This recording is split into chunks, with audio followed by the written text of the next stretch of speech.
Hello मेरे प्यारे बच्चों, स्वागत है आपका अपने YouTube चैनल पर। आशा करती हूँ आप सभी स्वस्थ मस्त और अपनी अपनी पढ़ाई में व्यस्त होंगे। सबसे पहले आप सभी को और आपके परिवार को मेरी तरफ से श्री कृष्ण जन्माष्टमी की हार्दिक शुभकामनाएं। आशा करती हूँ श्री कृष्ण भगवान आप सभी पे अपना आशीर्वाद बनाए रखें और आपको सद्बुद्धि दे पढ़ाई करने के लिए और जल्दी जल्दी आप सभी नीट क्रैक करके डॉक्टर्स बने। तो चलिए आज का लेक्चर स्टार्ट करते हैं with happy smile and energy. आज का टॉपिक हमारा होने वाला है अबाउट फर्टिलाइजेशन। लास्ट लेक्चर तक हम लोगों ने फीमेल रिप्रोडक्टिव ऑर्गन पढ़ लिया है। हम लोगों ने मेल गैमेट फीमेल गैमेट दोनों का ही प्रोडक्शन देख लिया है, कहाँ प्रोड्यूस होते हैं और किस ऑर्गन में प्रोड्यूस होते हैं, सब कुछ देख लिया है A to Z। Now it's time to talk about the fertilisation. बेटा फर्टिलाइजेशन बहुत सिंपल सा प्रोसेस है। पहले मैं अपनी भाषा में आपको समझा देती हूँ, देन नोट्स की हेल्प से पूरा अच्छे से पढ़ेंगे। फर्टिलाइजेशन क्या होता है बेटा? दो चीज़ों का फ्यूजन हो जाना, मतलब दो चीज़ें हैं आई और आकर मिल गई, इज कॉल्ड फर्टिलाइजेशन। मतलब और यहाँ पर दो चीज़ें क्या होने वाली हैं? Number one is male gamete and the second one is female gamete. And male gamete is sperm and female gamete is ovum या फिर एग। ओके बेटा, तो मेल गैमेट और फीमेल गैमेट फ्यूज करेंगे, फ्यूजन करेंगे और किसका फॉर्मेशन करेंगे? जायगोट का फॉर्मेशन करेंगे। And this whole process is known as fertilisation. Clear? Start करते हैं with the help of notes. एक एक स्टेप को पढ़ेंगे, एक एक प्रोसेस को पढ़ेंगे, क्लियर अच्छे से पढ़ेंगे, ठीक है?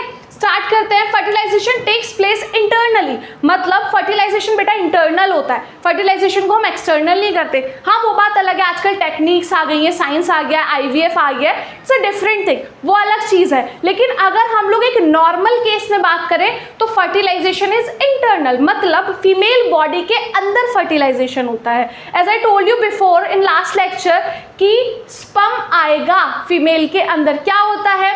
नेटिंग होती है, सेक्सुअली कनेक्ट होते हैं मेल और फीमेल। मेल का पेनिस फीमेल वजाइना के अंदर एंटर करता है और वहां पर क्या करता है? डिस्चार्ज करता है। किस चीज का डिस्चार्ज करता है बेटा?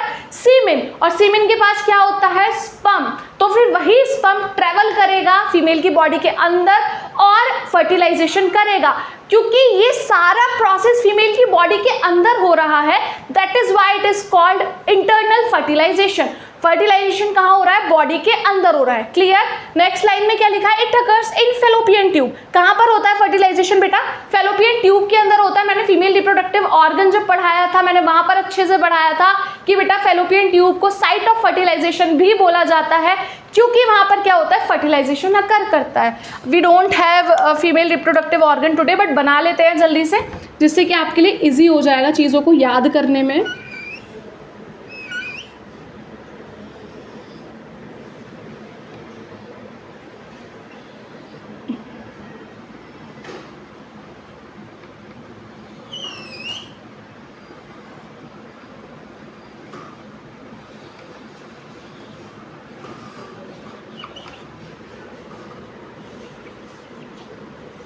तो बेटा here is the female reproductive organ, ऐसा दिखता है कुछ। This is fallopian tube, this part is called fallopian tube. Fertilisation यहाँ होने वाला है बच्चा, क्या होने वाला है? फर्टिलाइजेशन फेलोपियन ट्यूब में होने वाला है, क्योंकि यहाँ से ओवम निकल कर आएगा, यहाँ से स्पर्म चल कर आएगा और दोनों इस एरिया में मिलेंगे और इस एरिया को बोलते हैं फेलोपियन ट्यूब। और फेलोपियन ट्यूब को साइट ऑफ फर्टिलाइजेशन भी कहा जाता है। क्या लिखा हुआ है? It occurs in fallopian tube. Fallopian tube में फर्टिलाइजेशन होने वाला है। Clear? The next is first ovum comes after from ovary from fallopian tube, from ovary to fallopian tube. ठीक है बेटा, क्या होगा? ओवम आएगा कहाँ से कहाँ तक? ओवरी से डिस्चार्ज होगा, निकलेगा और फेलोपियन ट्यूब में आएगा। ऑब्वियसली बेटा मैंने आपको उस दिन एक एग्जाम्पल दिया था ना कि अगर आपका रूम का गेट है, आप लोग अपने रूम का गेट खोलोगे तो सीधा आपके एकदम ऐसे ऑन रोड नहीं पहुंच जाओगे ना। कहाँ पहुंचोगे? अपने घर के आंगन में, अपना वो जो एरिया है, चाहे वो आपका गेस्ट रूम हो या जो भी वट एवर इट इज़, क्या बोलते हैं उसको, डाइनिंग रूम और वट एवर, लाइक वो एरिया खुलेगा ना। ऐसा नहीं है ना कि आपने अपने रूम का गेट खोला और आप सीधे मेन रोड पे पहुंच गए, नहीं ऐसा नहीं होता ना। तो यहाँ पर भी ऐसा ही होता है कि ये जो ओवरी है बेटा, ओवरी से ओवम निकलेगा तो पहला रास्ता तो फेलोपियन ट्यूब ही पड़ने वाला है ना।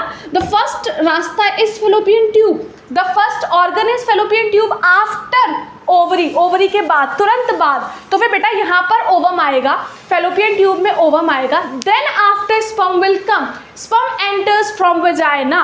स्पर्म कहाँ से एंटर करेगा बेटा? वेजाइना से। Here is vagina. वेजाइना मैंने आपको बताया था ना, it is a copulatory organ. Vagina is the copulatory organ जो कि कॉप्यूलेशन में पार्टिसिपेट करती है। कॉप्यूलेशन क्या था बेटा? Copulation the sexually connection of a male and a female, है ना, कोई भी इंटीमेट हो रहा है कोई भी मेल एंड फीमेल इज कॉप्यूलेशन। तो vagina is the copulatory organ, यही पार्टिसिपेट करता है, ठीक है।